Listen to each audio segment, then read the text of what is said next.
পাশাপাশি নাগেরবাজারে স্পাইয়ের আড়ালে দেহ ব্যবসার অভিযোগ। নেপথ্যে দক্ষিণ দমদম পুরসভার 15 নম্বর ওয়ার্ডের কাউন্সিলর। এমনটাই অভিযোগ স্থানীয়দের। স্পাইয়ের আড়ালে দেহ ব্যবসার অভিযোগ এবং এই অভিযোগের ভিত্তিতে 10 জনকে গ্রেপ্তার করা হয়েছে। তৃণমূল কাউন্সিলর দেবাশিস বন্দ্যোপাধ্যায় এবং তার অনুগামীদের বিরুদ্ধে মদত দেওয়ার অভিযোগ রয়েছে। বিজেপির সংকল্পপত্রে প্রতিশ্রুতি ছিল ক্ষমতায় এলে 7ম বেতন কমিশন বাস্তবায়িত করা হবে। আর ক্ষমতায় এসে দ্বিতীয় মন্ত্রিসভার বৈঠকে 7ম বেতন কমিশনে অনুমোদন দিল শুভেন্দু অধিকারীর সরকার। আর এতেই সরকারি কর্মচারীদের মধ্যে খুশির হাওয়া। কর্মচারীদের বেতন কাঠামো সংশোধনের লক্ষ্যে 7তম রাজ্য বেতন কমিশনের গঠন। 7ম বেতন কমিশন গঠন। দ্বিতীয় মন্ত্রিসভার বৈঠকে বড় সিদ্ধান্ত নিল শুভেন্দু অধিকারীর সরকার। বিধানসভা ভোটের আগে বিজেপির সংকল্পপত্রে প্রতিশ্রুতি দেওয়া হয়েছিল ক্ষমতা এলে 7ম বেতন কমিশন বাস্তবায়িত করা হবে। 45 दिन के अंदर ही 7वें वेतन आयोग को लागू कर सभी कर्मचारियों का सम्मान करने का काम नई बनने वाली भारतीय जनता पार्टी की सरकार करेगी। দ্বিতীয় রাজ্য মন্ত্রিসভার বৈঠকেই 7ম বেতন কমিশন গঠনের সিদ্ধান্ত নিল বিজেপি সরকার। রাজ্য সরকারি কর্মচারী এবং বিধিবদ্ধ সংস্থা, বোর্ড, নিগম, স্থানীয় সংস্থা, শিক্ষা প্রতিষ্ঠান ইত্যাদি কর্মচারীদের বেতন কাঠামো সংশোধনের লক্ষ্যে 7তম রাজ্য বেতন কমিশনের গঠন। আর এতেই সরকারি কর্মচারীদের মধ্যে খুশির হাওয়া। ক্যাবিনেট বৈঠকে 7ম রাজ্য বেতন কমিশন গঠন করা হয়েছে। আর তাই নিয়ে কি বলছেন সংগ্রামী যৌথ মঞ্চের যারা সদস্যরা রয়েছেন তাদের সঙ্গে কথা বলবো। এটা আমাদের দীর্ঘদিনের দাবি ছিল, সেই দাবিটাকে কার্যত মেনে নিয়েছে। আজকে কোনো মন্ত্রিসভা যখন ডিসিশন হয় সেটা কিন্তু অ্যাকচুয়াল আইন হয়ে যায়। মন্ত্রিসভা যেটা অ্যাকচুয়াল আইনসভা তো মন্ত্রিসভা, তা সেটাই করে যাবে, নোটিফিকেশন বেরোবে। আমরা বিশ্বাস করি 45 দিনের মধ্যে সেটা লাগু হবে আর কি। 15 বছর ধরে তো রাজ্য সরকারি কর্মচারী, শিক্ষক, পেনশনার সবাই বঞ্চিত। কাজেই আজকে 7ম পে কমিশনের ব্যাপারে সরকার যে সদর্থক ভূমিকা নিচ্ছে এর জন্য আমরা খুশি, আমরা আশাবাদী। হবে ওটা, দেখুন সময়টা খুব কম এবং কাজটা অনেক বেশি। ডিএ বা অন্যান্য বিষয় অত্যন্ত গুরুত্বপূর্ণ এবং গ্র্যাজুয়ালি সেটা আলোচনা হবে। শুধু 7ম বেতন কমিশন নয়, অন্নপূর্ণা ভান্ডার, মহিলাদের বিনামূল্যে সরকারি বাসে যাত্রা, এমন একাধিক বিষয়ে সোমবার শিলমোহর দিল শুভেন্দু অধিকারীর মন্ত্রিসভা। দীপক ঘোষ, শুভেন্দু ভট্টাচার্য ও কমল কৃষ্ণদের রিপোর্ট, এবিপি আনন্দ। ইডি দফতরে নিজেই গেছিলেন হাজিরা দিতে, আর তারপরই গ্রেফতার করা হলো সোনা পাপ্পুকে। 3.5 মাস ধরে কার্যত লুকোচুরি খেলার পর গ্রেফতার করা হলো কসবা ত্রাসকে। ব্যবসায়ী জয় এস কামদার, কলকাতা পুলিশের ডিসিপি শান্তনু সিনহা বিশ্বাসের পর ইডির জালে বিশ্বজিৎ পোদ্দার ওরফে সোনা পাপ্পু। সোমবার প্রায় 9 ঘন্টা জেরার পর তাকে গ্রেফতার করল এনফোর্সমেন্ট ডিরেক্টরেট। সেই ফেব্রুয়ারি মাসে কাকুলিয়ায় বোমা গুলিকাণ্ডে সোনা পাপ্পুর নাম জড়ায়। তারপর থেকেই তিনি উধাও হয়ে যান। ফেসবুকে অ্যাক্টিভ থাকলেও তাকে খুঁজে পায়নি পুলিশ। রাজ্যে পালা বদলের পর সোমবার আচমকা নিজে থেকে ইডি দফতরে হাজির হন সোনা পাপ্পু। আপনাকে কলকাতা পুলিশ দীর্ঘদিন ধরে খুঁজছে, আপনার বিরুদ্ধে আর্মসের অভিযোগ, বোমাবাজির অভিযোগ।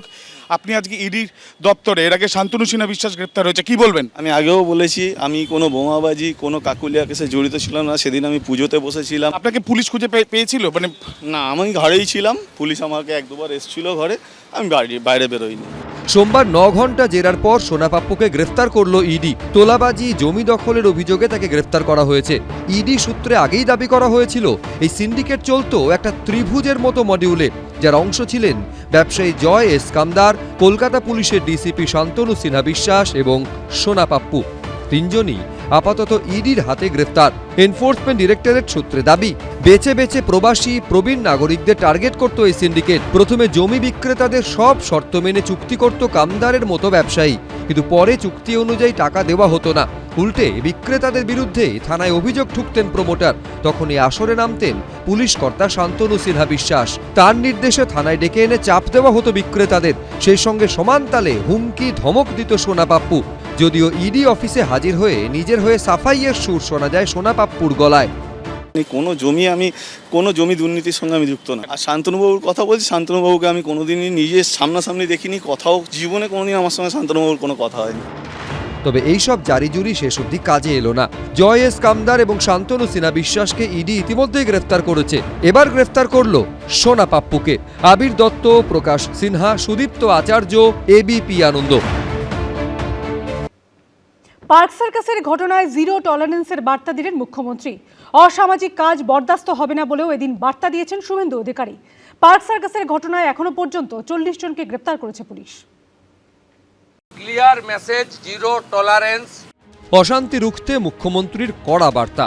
জিরো টলারেন্সের হুঁশিয়ারি দিলেন শুভেন্দু অধিকারী।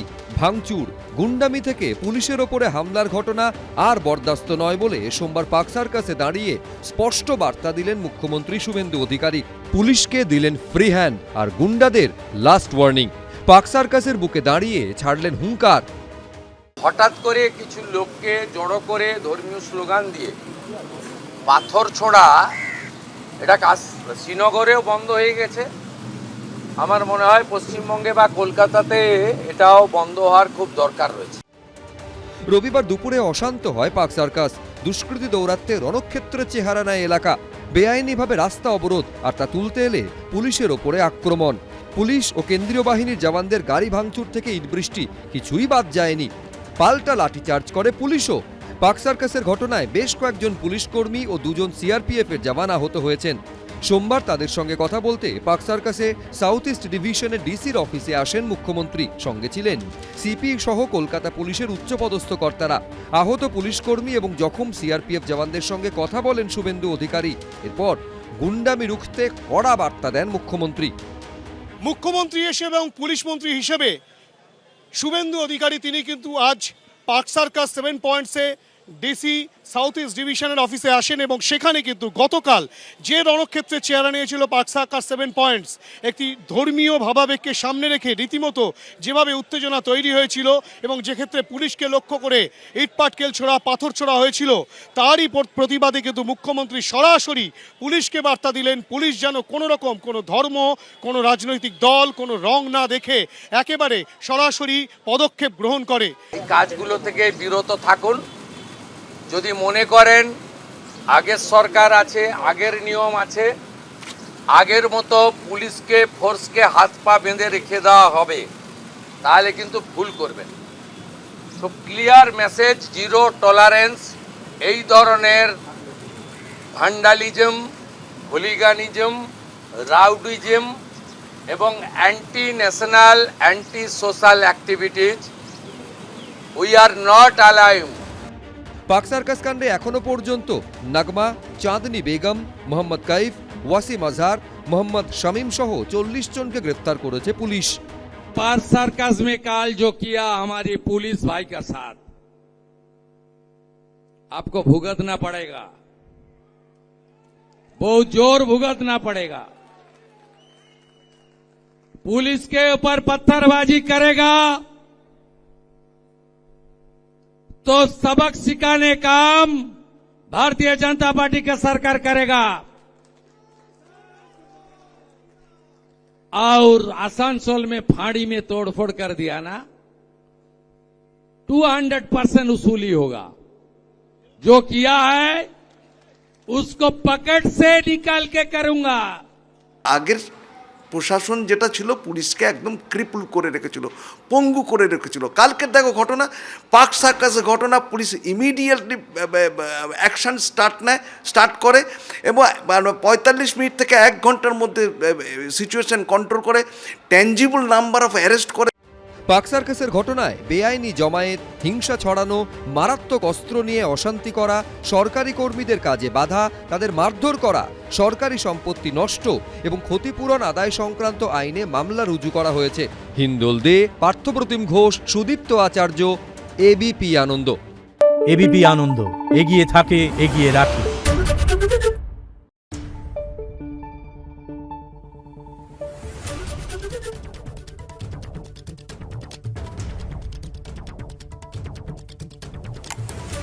Thank you.